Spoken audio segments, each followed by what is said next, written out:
vamos a poner este estudio en las manos del Señor, que Él sea el que nos habla, que Él sea el que consuele, que Él sea el que reprenda, que Él sea el que nos enseñe y nos anime, ¿verdad? Vamos a orar. Bendito Padre Celestial, te damos gracias en esta mañana preciosa de vida que nos das. Señor, la bendición de poder abrir tu palabra, escuchar tu dulce voz, de palabras de sabiduría, palabras de reprensión, de consuelo. Señor, gracias por tu disciplina, Señor, porque tú al que amas corriges y exhortas a todo aquel que recibes por hijo, ¿verdad? Señor, sabemos que hay muchas cosas en nuestra vida que te tenemos que entregar, que tenemos que rendir a tus pies, Señor. Padre, sabemos que tú estás en tu trono, Señor Jesús, tú estás sentado, Padre, esperando el día donde llegue el cumplimiento de donde pongas a todos tus enemigos bajo el estrado de tus pies, Señor. Añoramos el día que llegue la justicia a este mundo, la paz permanente, Señor. Tú eres el príncipe de paz, Señor. Nuestra alma clama, Señor, la creación gime que sea restaurada por ti, Señor. Esperamos ese día, Padre. Gracias por la esperanza que tenemos en ti, Señor Jesús. Gracias, Señor, porque tú intercedes por nosotros ante el Padre todos los días, Señor, y nos defiendes, abogas por tus hijos, Señor. Te damos gracias por este tiempo precioso, Señor, y cada persona presente y las que nos escuchan por internet, los hermanos por teléfono. Señor, glorifícate en la vida de cada uno de nosotros, Señor. Eso te pedimos y te damos gracias porque tú eres todopoderoso, eres el Rey de Reyes, Señor de Señores. En tu nombre oramos, Señor Jesús. Amén, amén. Y la semana pasada empezamos el séptimo fruto de características del fruto, que es la fe. Vimos algunas cosas muy importantes acerca de la fe que agrada a Dios. Sabemos que las Escrituras dicen que sin fe es imposible agradar a Dios. Es importante que uno se acerque a Dios y crea que Él existe y que Él premia a los que le buscan, ¿verdad? Él es galardonador de los que esperan en Él. Así que vimos la importancia de estar bien enfocados en la fe, ¿verdad? La fe, esa palabra en griego es pistis, que quiere decir una persuasión firme, algo estable, ¿verdad? Algo casi como una realidad, ¿verdad? Pareciera una contradicción, una paradoja. Ahí fe es algo que no se ve, pero es algo confiable, una realidad. ¿Cómo podemos confiar en algo que no se ve? La respuesta es porque la fe no se basa en las circunstancias, sino en la fidelidad de Dios. Eso fue lo que estudiamos la semana pasada. Dios es verdad, Dios es fiel y Dios es permanente. Él es constante, ¿verdad? No cambia, es perfecto en todos sus caminos. Y comparábamos cómo en el Antiguo Testamento hay dos palabras que los judíos usaban para definir esa estabilidad de Dios, esa permanencia. Para nosotros se traduce como fe, se traduce como fiel o fidelidad, pero para ellos eso era el mismo concepto. Se los leo de nuevo. Dice, cuando se describe a Dios con la palabra fiel o fidelidad, en el Antiguo Testamento se utilizaban las palabras hebreas amán o emunaj. Y estas dos palabras implican la idea de firmeza, seguridad, estabilidad, constancia, confianza, honestidad y certeza. Y en el Nuevo Testamento se usa esa misma definición para la fe, ¿verdad? Es pues la fe, la certeza de lo que se espera, la convicción de lo que no se ve. Igualito como en el Antiguo Testamento, una persuasión firme. Entonces hay la conexión. Fe es confiar en la fidelidad de Dios, confiar en su permanencia, en su verdad. Y vimos varios versículos la semana pasada. Nomás quisiera mencionar dos para refrescar nuestra memoria.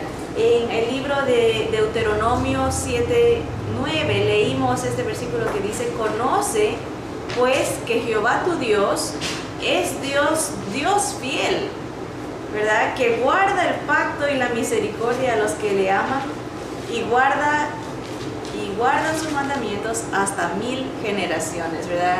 Vimos eso, qué hermoso, ¿no? Que la fidelidad de Dios es permanente, es constante, 1000 generaciones, ¿verdad? Como decíamos, calculan que una generación dura 40 años.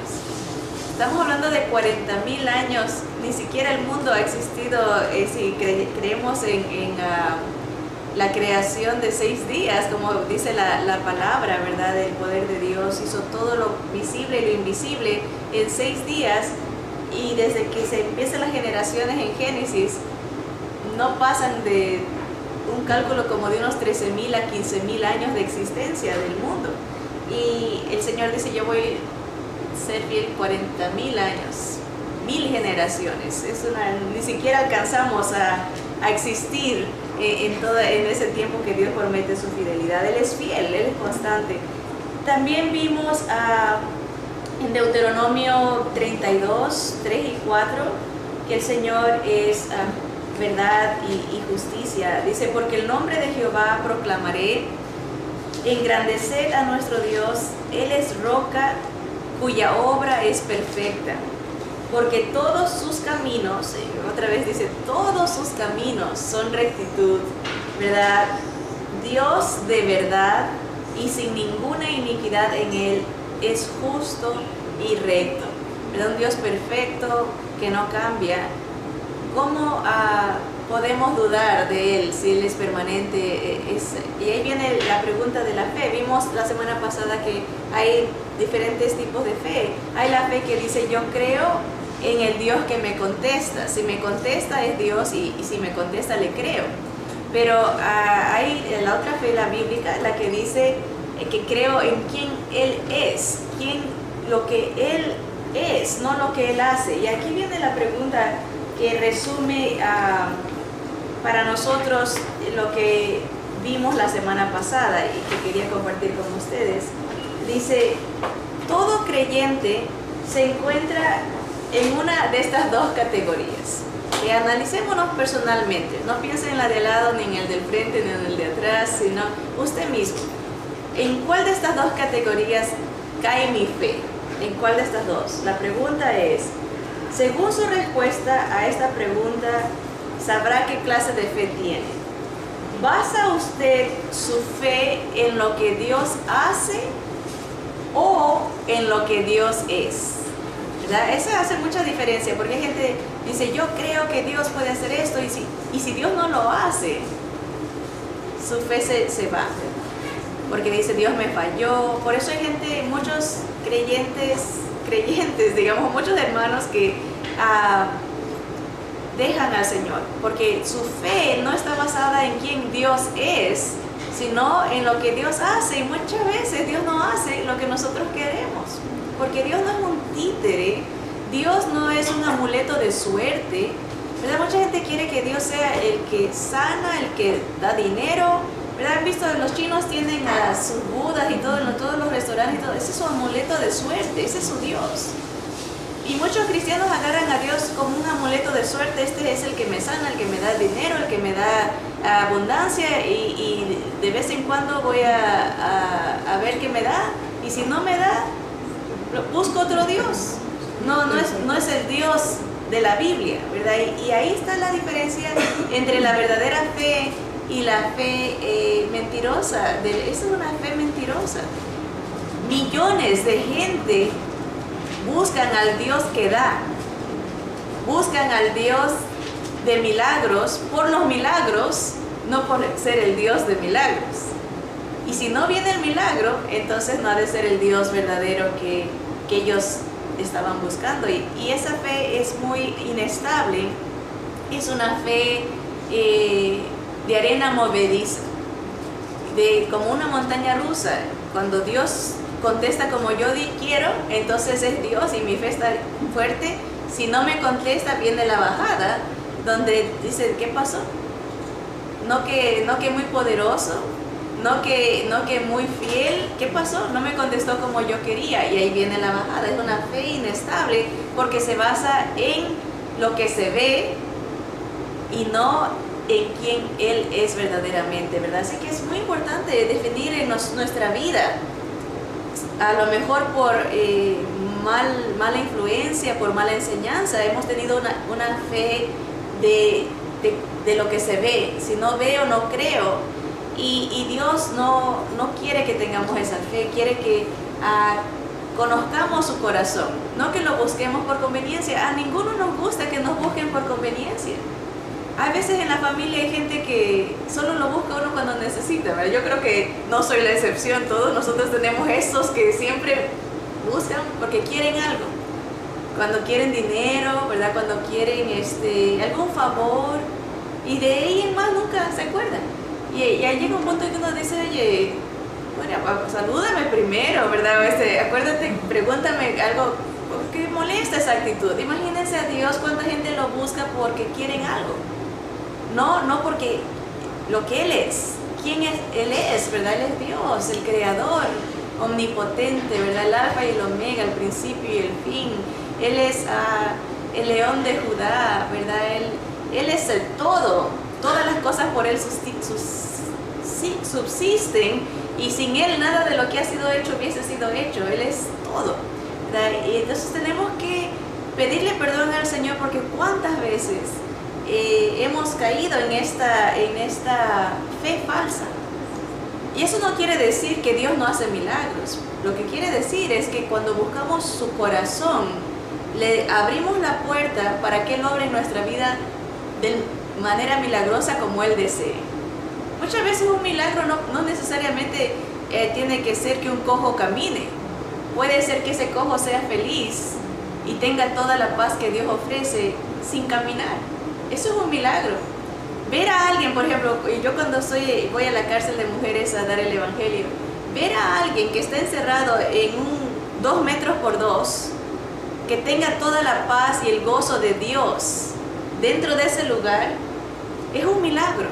Porque yo puedo ver a alguien afuera que tiene una casa, una mansión, y no es feliz, ni tiene el gozo ni la paz del Señor. Entonces el milagro se manifiesta de una manera diferente a lo que nosotros a veces pensamos o a veces queremos.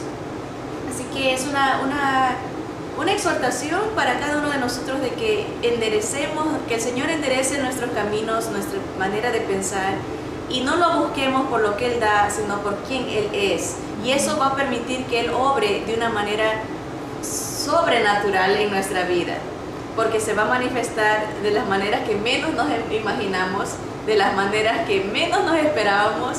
Vamos a ver su mano poderosa en nuestra mente, en nuestro corazón, en nuestros sentimientos, en nuestras emociones, ¿verdad? Dándole libertad. Él es Dios, Él puede hacer lo que Él quiera y como Él quiera, cuando Él quiera. Amén. Bien, vamos a ver ahora, la semana pasada nos quedamos en algo muy importante y lo quiero ver rápidamente. Sé que hay mucho material que ver y espero alcanzar a ver 3 cosas esta mañana en cuanto a la fe, obviamente, pero el pináculo, el cumplimiento perfecto de la fidelidad de Dios. Estamos conectando la fe con la fidelidad de Dios. Dios es fiel.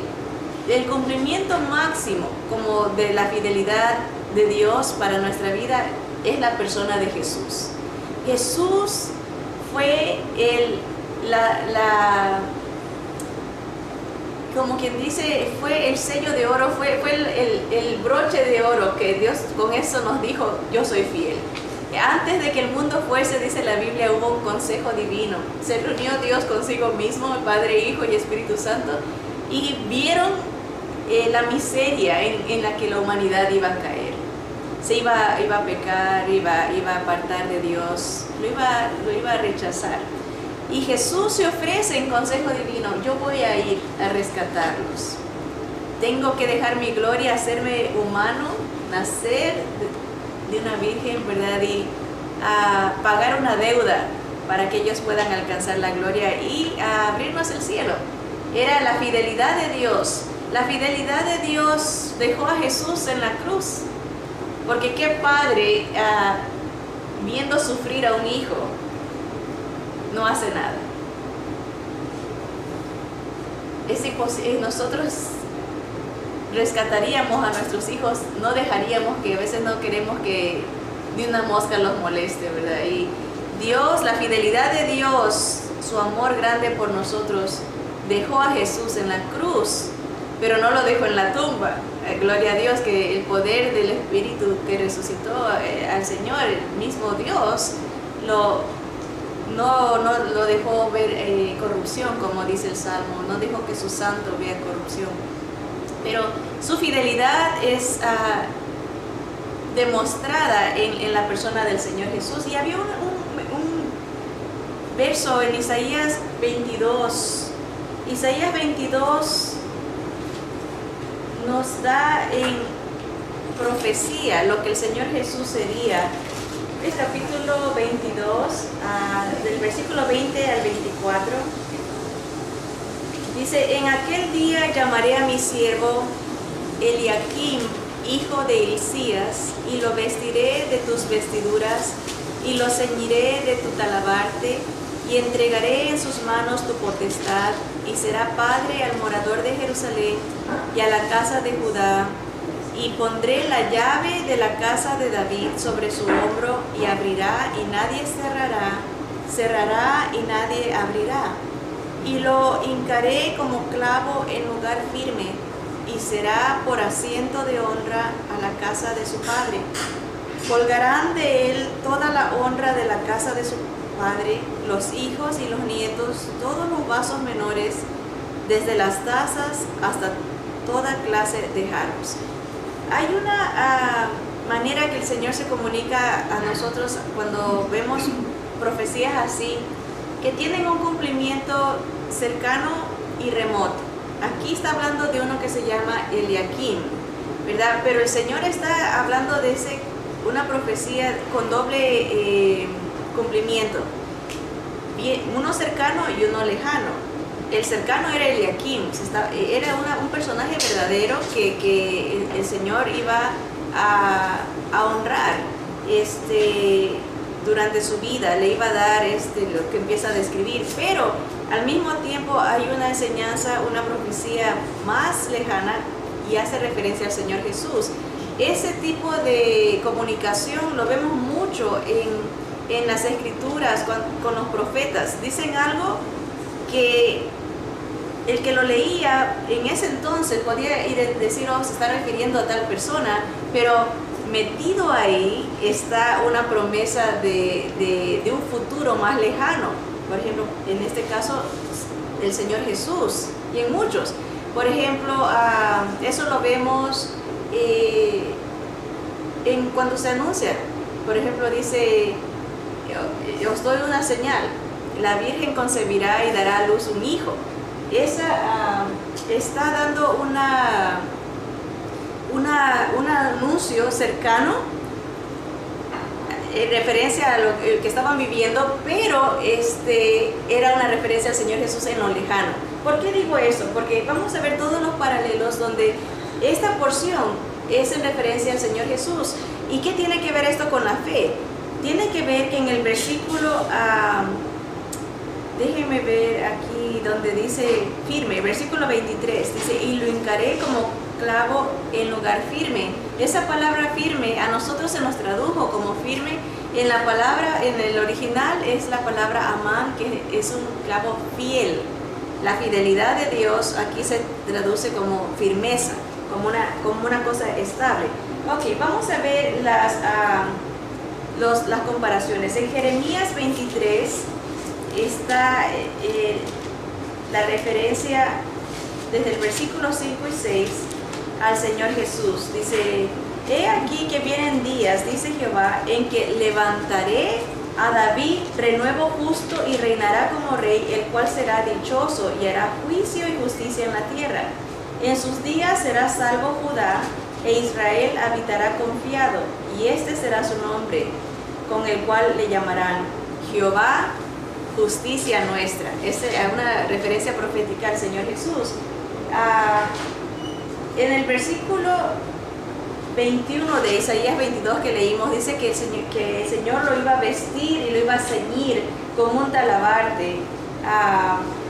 En Apocalipsis 1 está el paralelo, Apocalipsis 1:13. Vamos a ver ese rápidamente. Sabemos que el Señor es descrito en el libro de Apocalipsis, Él mismo se describe, Apocalipsis 1:13 dice, por tanto, ceñid los lomos de vuestro... Apocalipsis 1:13. Apocalipsis 1:13 dice, y en medio de los 7 candeleros a uno semejante al Hijo del Hombre, Señor Jesús, vestido de una ropa que llegaba hasta los pies y ceñido por el pecho con un cinto de oro. Ok, no vayan a perder, si ya lo perdieron, búsquenlo de nuevo el de Isaías 22, porque van las comparaciones. En Isaías 22 dice, voy a levantar a Eliakim. Eliakim es un nombre que quiere decir Dios. Dios lo levantó, y es un paralelo de Jesús. Dice, lo voy a levantar. En Jeremías dice, voy a levantar un renuevo, uno que va a ser rey y justo. Y sigue en Isaías diciendo, lo voy a ceñir con un talabarte, eso quiere decir un cinturón. Apocalipsis nos dice que el Señor estaba vestido con un cinturón de oro en su pecho, ceñido, ¿verdad? Tenía ceñido en sus ropas ese cinturón. Se nos está dando el paralelismo, ¿verdad? Ahora sigue Isaías 22 y dice que lo vestiré de tus vestiduras y lo ceñiré de tu talabarte, el cinturón, y entregaré en sus manos tu potestad, la potestad de Dios. ¿Qué dijo el Señor antes de irse? Dijo, toda potestad me es dada en los cielos y en la tierra, por tanto, id y predicad, sed discípulos, predicando, enseñándoles todas las cosas que yo os he enseñado y bautizándolos en el nombre del Padre, del Hijo y del Espíritu Santo. Vamos viendo los paralelismos cumpliéndose en Jesús. Lo levantó, lo nombró, ¿verdad? Dios lo escogió, el Cristo, el Mesías, lo ciñe, le da toda la autoridad. ¿Y qué más dice Isaías? Dice, será padre al morador de Jerusalén y a la casa de Judá, ¿verdad? Será padre, dice, está profetizando Isaías, será padre a la casa de Jerusalén. Uno de los nombres del Señor, dice las Escrituras, que su nombre es admirable, Dios fuerte, Padre eterno, príncipe de paz. Isaías 9:6 dice los nombres de Dios. El principado estará sobre su hombro, también dice Isaías 22. Se cumple en Jesús todo lo que dice Isaías 9:6, lo predijo, lo pronosticó, lo profetizó en Isaías 22. Dice, no solamente iba a ser padre al morador de Jerusalén y a la casa de Judá, sino que dice, pondré la llave de la casa de David sobre su hombro. Veamos en Isaías 9, versículos 6 y 7 para que veamos ese paralelismo. Ahora, estamos viendo la fidelidad de Dios cumplida en Jesús. Ese es el punto de toda esta búsqueda de versículos, ¿no? Si vamos a confiar en un Dios fiel que cumplió lo que prometió en Jesús, no hay manera de dudar de Él, porque nunca nos ha fallado. Miren Isaías 9:6, dice, porque un niño nos es nacido, hijo nos es dado, y el principado sobre su hombro. Lo mismo dice Isaías en Isaías 22. Le voy a dar el principado, le voy a dar la potestad, le voy a dar el reino, ¿verdad? Y se llamará su nombre admirable, consejero, Dios fuerte, Padre eterno. Será padre a Jerusalén y a los moradores de Judá, a la casa de Judá. Dice, príncipe de paz. Sigue en el versículo 7, dice, lo dilatado de su imperio y la paz no tendrá límite sobre el trono de David y sobre su reino, disponiéndolo y confirmándolo en juicio y en justicia desde ahora y para siempre. Aquí vemos lo que les mencionaba del cumplimiento cercano y lejano. El Señor Jesús ya vino, ya se cumplió eso, aparte de los primeros versículos de esa profecía. Pero la segunda parte está todavía en el futuro. El reino del Señor todavía no ha venido, pronto viene, ¿verdad? Dice, lo dilatado de su imperio y la paz no tendrá límite vendrá el día que el Señor venga a instituir su reino a este mundo, y vemos en un versículo un lapso de miles de años, porque Isaías está profetizando estos 700 años antes que el Señor nazca. Han pasado 2000 años y todavía no se cumple la segunda parte del versículo, pero vemos el cumplimiento cercano para Dios. Pasaron 700 años, se cumplió en Jesús, y todavía falta el cumplimiento lejano, que es el milenio terrenal del Señor Jesús aquí. Ahora, un versículo que ayuda también a aclarar esto, y a veces no entendemos cuando leemos las Escrituras, vemos el cumplimiento solamente cercano, pero no analizamos que hay una promesa que todavía falta de cumplirse, y la fidelidad de Dios va a ser perfecta dentro de ese versículo. Por ejemplo, Isaías 61, nos ayuda a explicar esto un poquito mejor. El Señor, cuando vino a esta tierra, lee esta porción en una sinagoga, y Él dice: hoy se ha cumplido esto. Ya el cumplimiento más cercano, después de 700 años, dice el versículo 1: el Espíritu de Jehová, el Señor, está sobre mí. Imagínense, el Señor está leyendo este pergamino. Isaías, el original, está leyendo ahí. Dice: el Espíritu del Señor está sobre mí, porque me ungió Jehová, me ha enviado a predicar buenas nuevas a los abatidos, a vendar a los quebrantados de corazón, a publicar libertad a los cautivos y a los presos apertura de la cárcel, a proclamar el año de la buena voluntad de Jehová. Ahí siempre paramos, porque todo eso está cumpliéndose. El Señor cierra el pergamino y dice: hoy se ha cumplido esta escritura. Vino el Señor a dar libertad a los cautivos, a predicar el año agradable del Señor. Vino a sanar a los heridos de corazón, ¿verdad? Como dice aquí, a vendar a los quebrantados de corazón y a dar apertura a la cárcel, a anunciar el año agradable, el año de gracia. Empieza el tiempo de la misericordia de Dios, no solamente para judíos, sino para gentiles. Es el año agradable del Señor, el año que tiene misericordia sobre la humanidad y anuncia salvación en Jesús. Pero normalmente paramos ahí en el cumplimiento más cercano y no leemos lo que sigue. Una coma hace una diferencia de 2000 años. Miren lo que sigue inmediatamente después de esa declaración del Señor. El Señor paró ahí y ahí dijo: esto se ha cumplido hoy.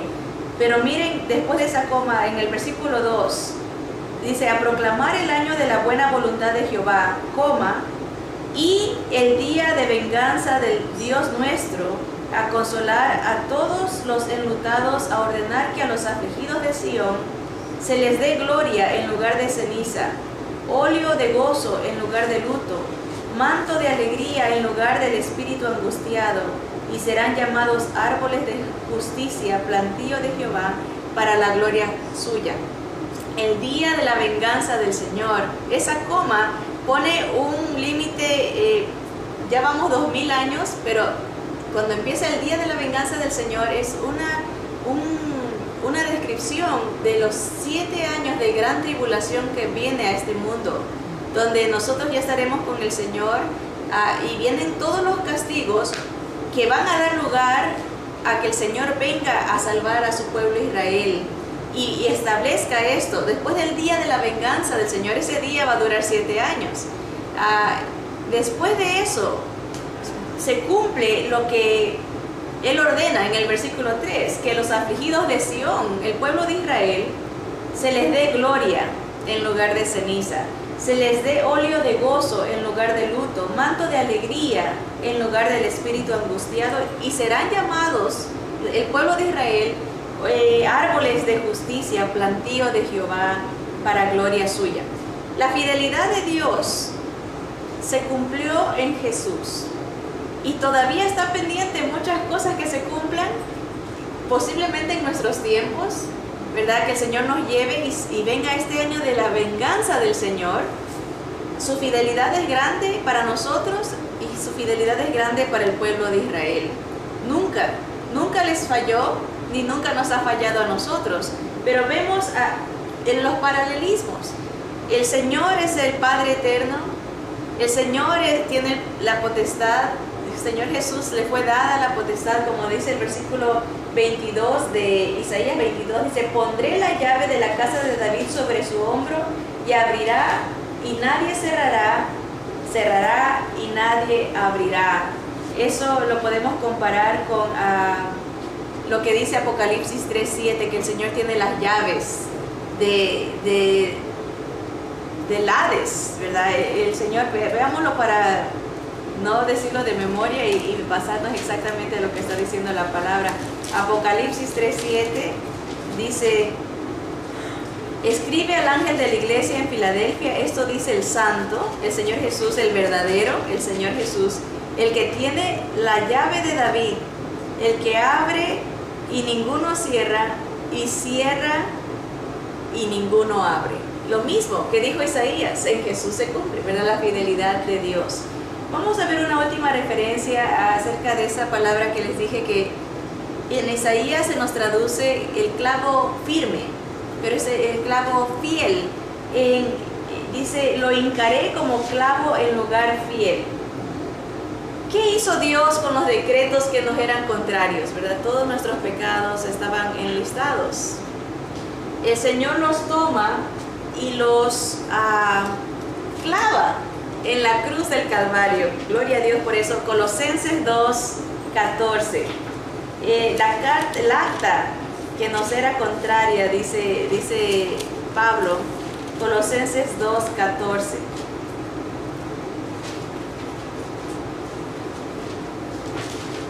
Desde el versículo 13 leamos, dice: y a vosotros, estando muertos en pecados y en la incircuncisión de vuestra carne, os dio vida juntamente con él, perdonándoos todos los pecados, anulando el acta de los decretos que había contra nosotros, que nos era contraria, quitándola de en medio y clavándola en la cruz. Y despojando a los principados y a las potestades, los exhibió públicamente, triunfando sobre ellos en la cruz. Isaías 22 dice: lo hincaré en clavo, como clavo en lugar firme, al Señor Jesús. Una referencia a su crucifixión, una referencia a su victoria. Clava el acta que nos era contraria, toda la lista de nuestros pecados. El Señor nos da la victoria y expone ese documento para que sea anulado, ¿verdad? Y el Señor triunfa sobre los principados. Así que vemos en una porción un poco oscura, un poco difícil de entender proféticamente en Isaías 22, cómo Dios describe su fidelidad en Cristo, todo lo que iba a ser y va a ser en el Señor, darnos la salvación, restaurar a Israel, ¿verdad? Abrirnos el cielo, anular nuestros pecados, darnos estatus de hijos, ¿verdad? A un pueblo que no éramos pueblo, un pueblo que estaba perdido en sus delitos y pecados, como dice aquí, muertos en la incircuncisión de nuestra carne, ¿verdad? No éramos parte del pacto, pero Dios en su fidelidad nos da a Jesús, ¿verdad? Vemos un Dios que no falla, un Dios que es fiel para siempre, ¿verdad? Le da un sitio de honor al Señor en Isaías 22:23, dice: le voy a dar un asiento de honra. Lo veremos. El Señor dice en las Escrituras que está sentado a la diestra de su Padre, pero algún día vamos a ver la gloria, la honra que recibirá. Ese momento que me emociona, que dice que toda rodilla se va a doblar delante de Él y va a confesar que Él es el Hijo de Dios. Los muertos en Cristo, los que no sean en el Señor, todo mundo, visible y invisible, va a darle. El Señor le ha puesto en un lugar de honra por lo que Él hizo por nosotros.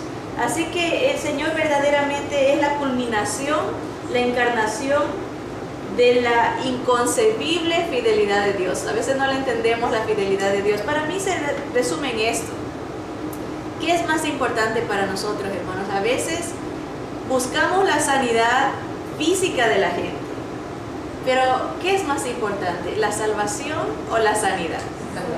Salvación del alma. Eso es eterno. Este cuerpo, hermanos, ¿cuánto puede durar a lo mucho? ¿Unos 100 años, exagerando? ¿80, 90 años? El alma, el espíritu va a durar para siempre, millones, millones, millones, billones de años y nunca va a morir. ¿Qué es más importante? El enfoque, ¿verdad? A veces nos preocupamos que Dios dé sanidad física a alguien y lo puede hacer, no lo descartamos y descuidamos su alma.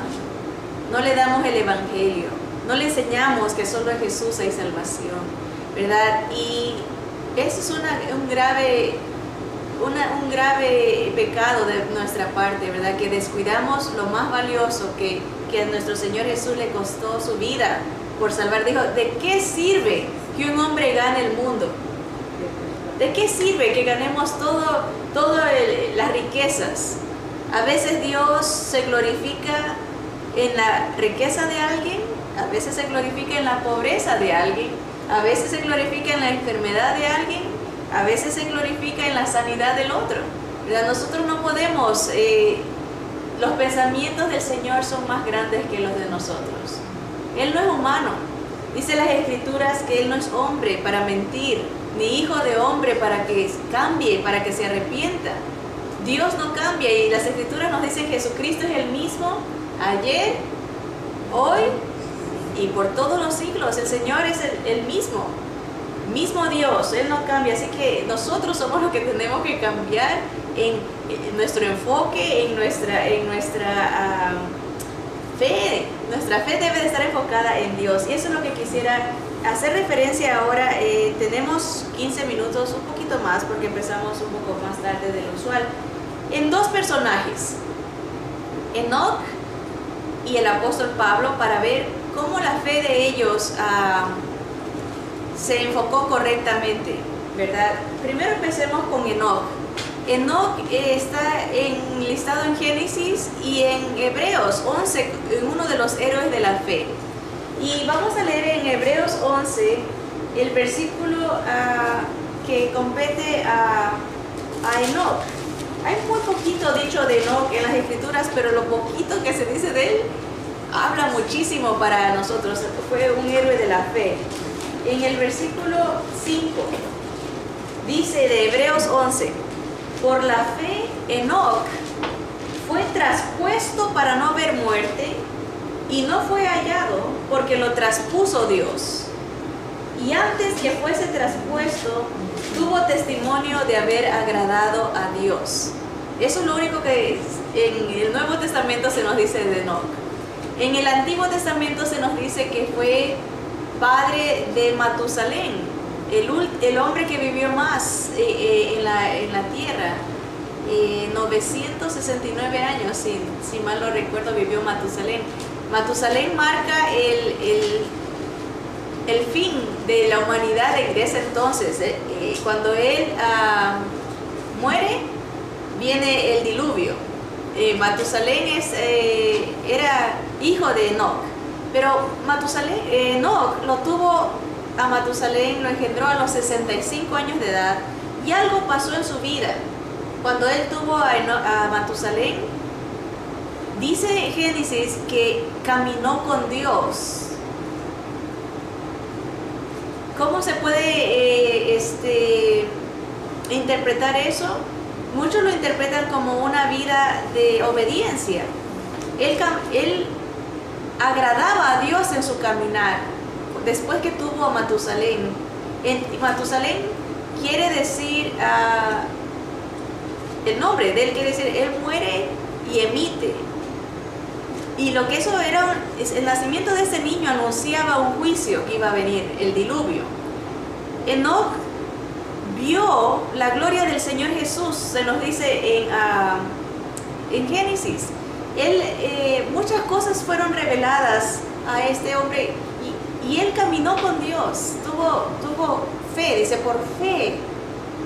Él confiaba en la fidelidad de Dios y le creyó a Dios. No solamente creía en Dios, creía la palabra de Dios y agradó a Dios por eso.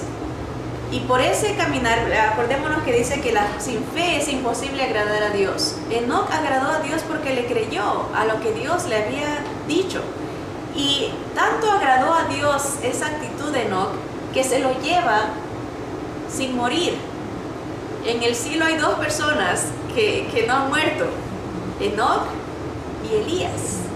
Por eso se cree que ellos serán los que vienen en el Apocalipsis a dar testimonio de Dios y mueren ahí.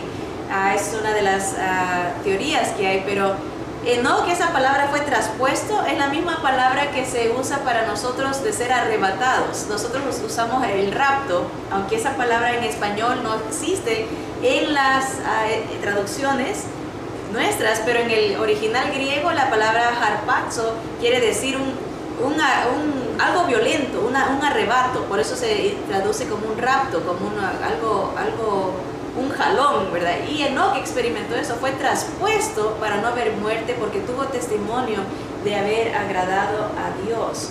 Ahora, ¿qué aprendemos de Enoc para nosotros, verdad?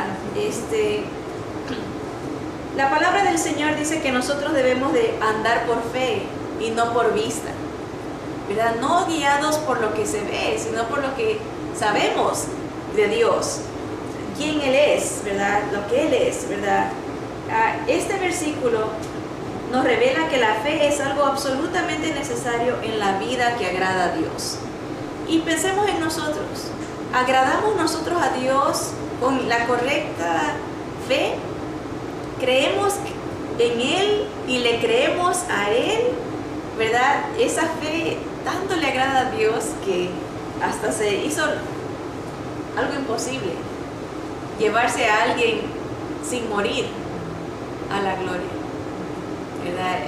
¿Cómo? Porque es otra dimensión, el cielo de los cielos, no hay oxígeno.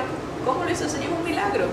Pero ha vivido ahí miles de años y es algo poderoso, algo magnífico que Dios hizo en su vida, ¿verdad? Nosotros también podemos caminar por fe, no por vista, tal y como lo hizo Enoc. La palabra, veamos, dice esto, si no tenemos fe, no estamos cumpliendo con nuestro llamado a agradarle. Cuando nace la iglesia, el libro de los Hechos se refiere a los cristianos como creyentes. Fuimos llamados creyentes mucho antes de ser llamados cristianos. Así nos puede identificar la gente. Esta gente cree, es creyente, antes de ser llamado cristos chiquitos, cristianos, era un término despectivo, ¿verdad? Si nos negamos a continuar creyéndole a Dios después de ser salvos, Él no se complace en nosotros. Nos ama, sí, pero no se complace de nosotros. No tenemos la fe que agrada a Dios, no le creemos a Él. Creemos en nosotros muchas veces, pero no en Él. La fe en lo que Dios, la fe basada en quién Él es.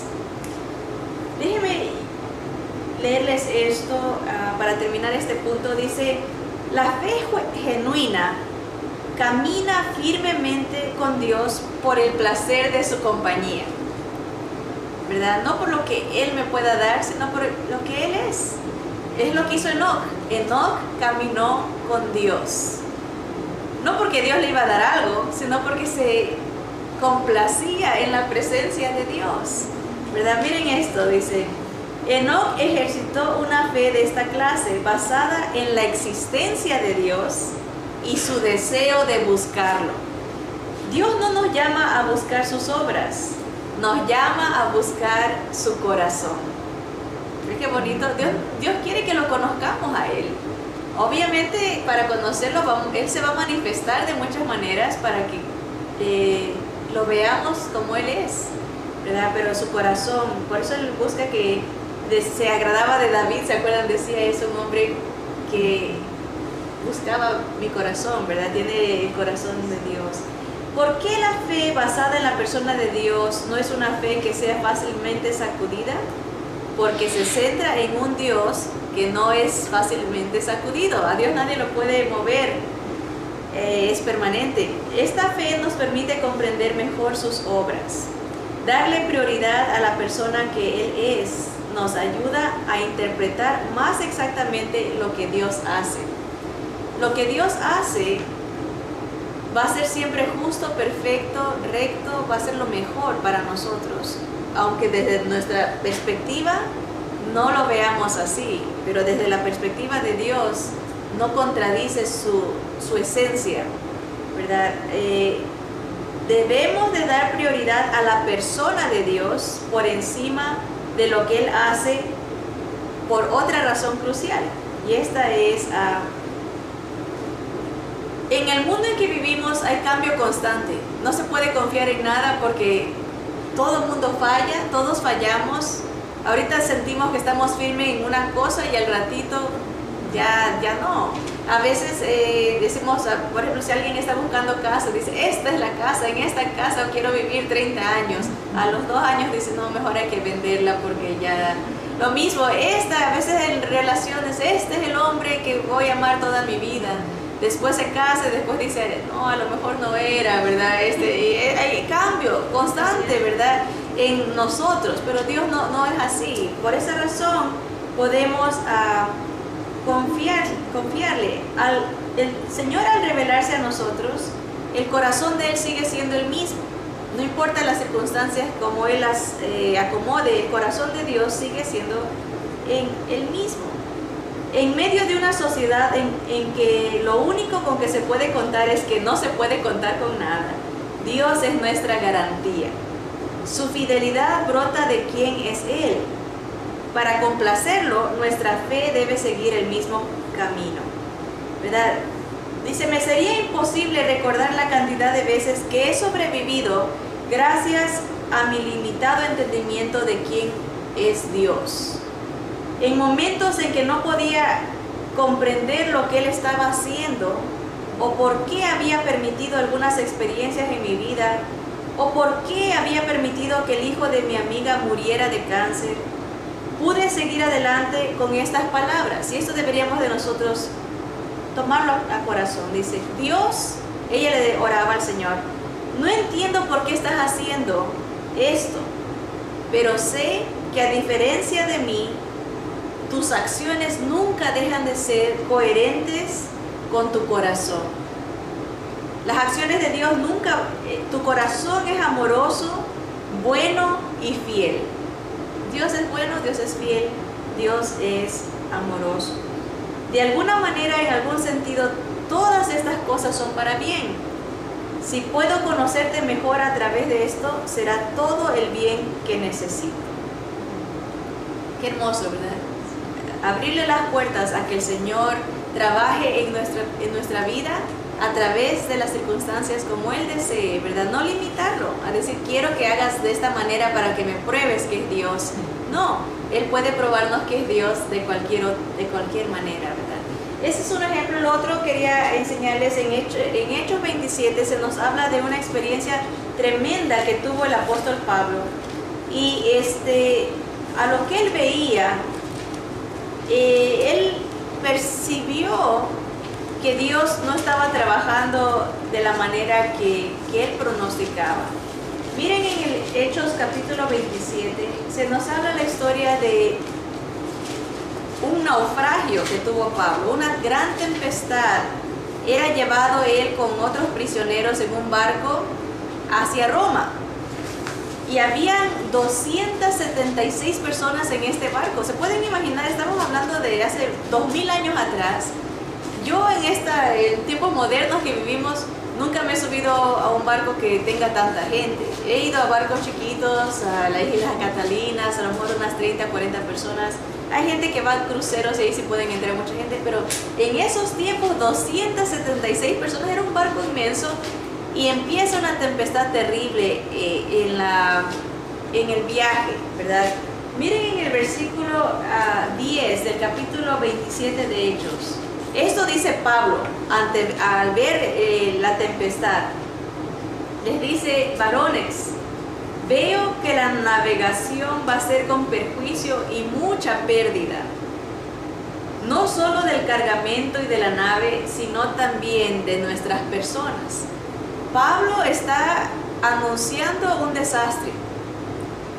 Vamos a morir, se va a perder todo y va a estar mal. Pablo está tratando de desanimar al piloto que sigan en el camino. Él quería que retrocedan.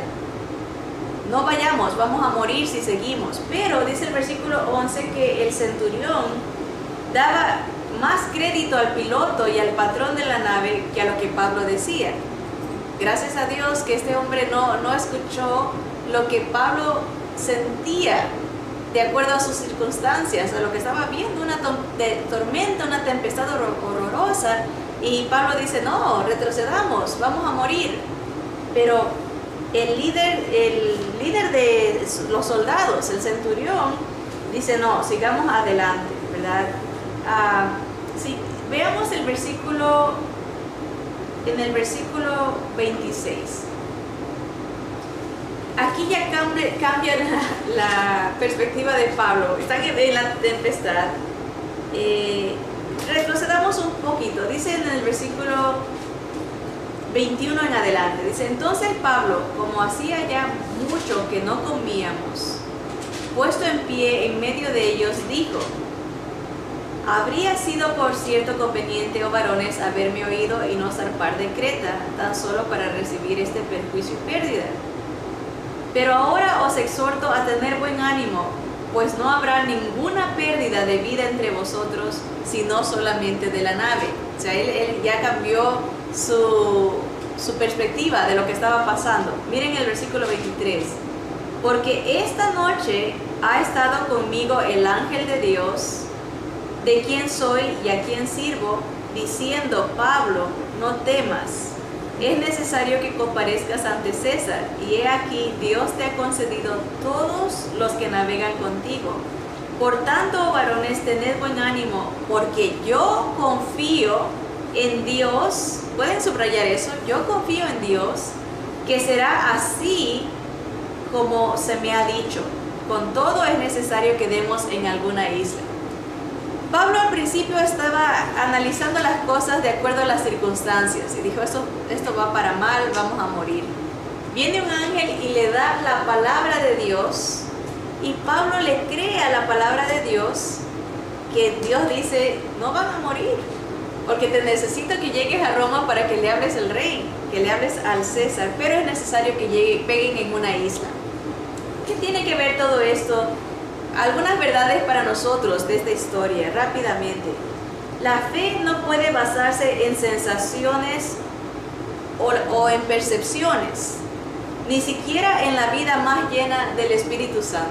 Pablo, siervo de Dios, lleno del Espíritu, él percibió algo errado, porque se dejó llevar por sus sensaciones, sus sentidos, habiendo una desgracia eminente, aparentemente, pero Dios tenía otro propósito.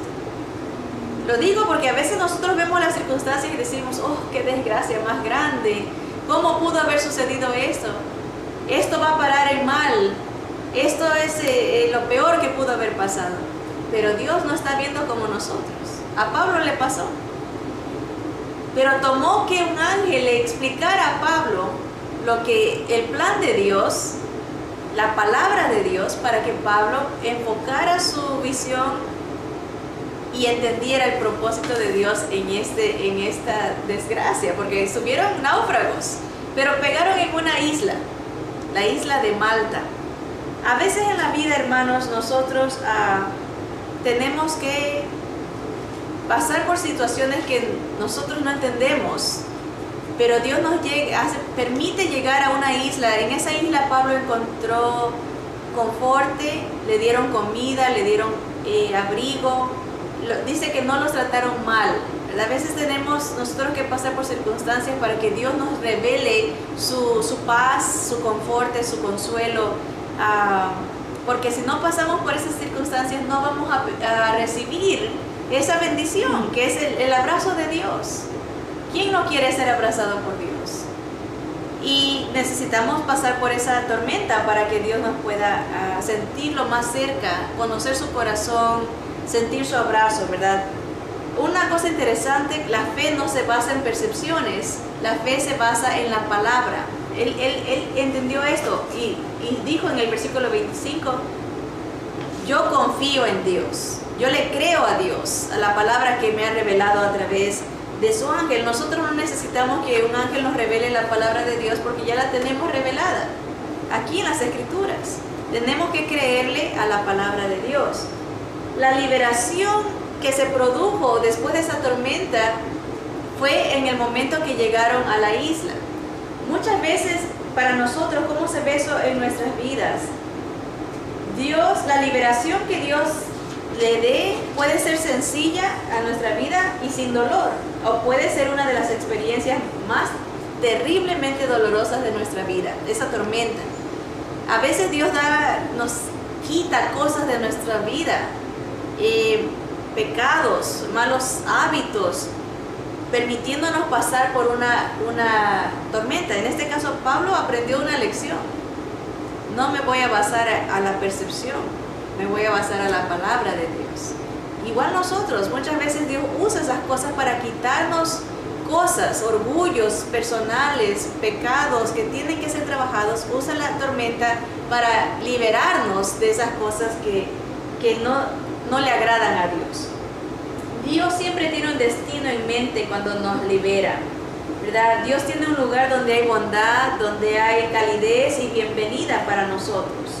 Un lugar donde una vez que hemos sido fieles a su persona, a quien es Él, nos mostrará lo que Él puede hacer. En esa isla, Dios lo usó a Pablo para traer salvación a mucha gente.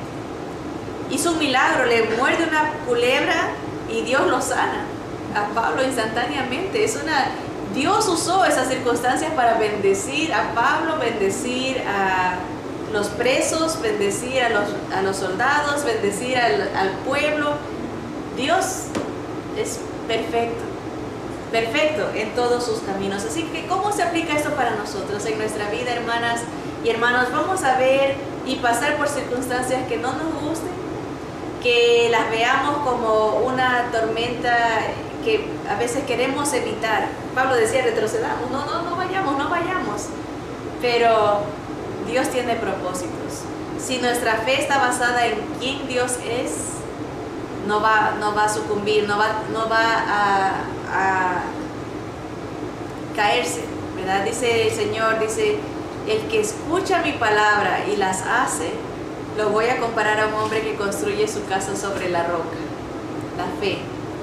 ¿Verdad? Vendrán tormentas, viene la lluvia, la tempestad y esa casa no cae, porque su fe está basada no en lo que ve, sino en quien no ve, Dios, que es fiel y permanece para siempre, ¿verdad? Muy hermoso, la fe verdadera que agrada a Dios, la fe que depende en la fidelidad de Dios.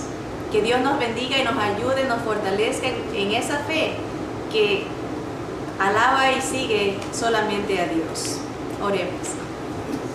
Bendito Señor, te damos gracias porque a través de tu palabra, Señor, nos enseñas que sí es posible tener una relación cercana contigo, una fe que te agrada, Señor. Ayúdanos a ser como Enoc, que viendo, Señor, el mundo en que vivía tan pervertido, tan dañado, tan digno de muerte, de castigo, Señor, y escuchando de tus juicios, Señor, te creyó y pudo vivir en una relación tan estrecha contigo, caminó contigo todos los días de su vida y te agradó, Señor, al punto que te lo llevaste, Señor. Ayúdanos a ser como Él, Señor, y como tantos otros que tú enlistas, Señor, que su fe fue la respuesta a creerte a ti, Señor, a verte tal y como tú eres, Señor. Ayúdanos a ser también como Pablo, Señor, que aprendió de ti, siempre te creyó, Señor, a pesar de las circunstancias, Señor, corrigió su análisis y su percepción de las cosas, Señor. Ayúdanos a poner nuestros ojos, como dice tu palabra, en el autor y consumador de nuestra fe, nuestro Señor Jesús, a quien es digno de toda gloria, toda honra, toda alabanza, a quien pertenece el imperio, el reino, el poder por todos los siglos, Señor. Que nuestra fe sea en Él la culminación de tu fidelidad, Señor.